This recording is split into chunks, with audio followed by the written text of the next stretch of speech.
Plus TV Africa's senior editor joins us now to take a look at how the elections has been. We know that talk is cheap, and we know that when politicians make promises, not all of them follow through. So how do you intend to convince Nigerians that your political promises are going to be the same thing with the realities if you are elected president?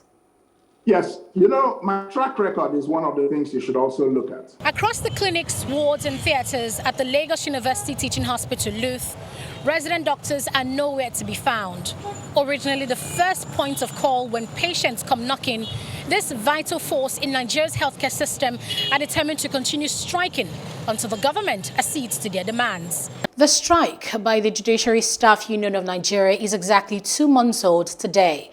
That's 2 months without lawyers going to court, which in turn translates to a loss of brief and loss of money. For people who might not understand the scale of the damage, I want you to help us break it down.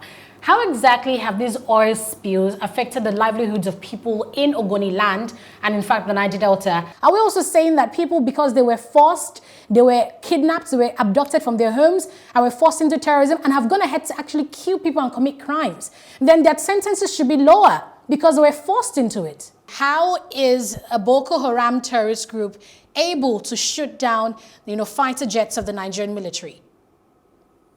It is because we are not utilizing our intelligence for decision making. Looking at how security has worsened since President Muhammadu Buhari became president in 2015, would you say you're maybe shocked or disappointed to see that despite his military experience, he doesn't seem to have a grip on security? Some of us know that this government was going to be an abysmal failure. I've now come to Abule community to speak to community leaders and youth to find out exactly how they've been dealing with this situation. The federal government announced that on February 27th, the Lagos state government and the Nigerian Ports Authority will be putting heads together to commence an electronic call-up system for trailers at the APAPA port.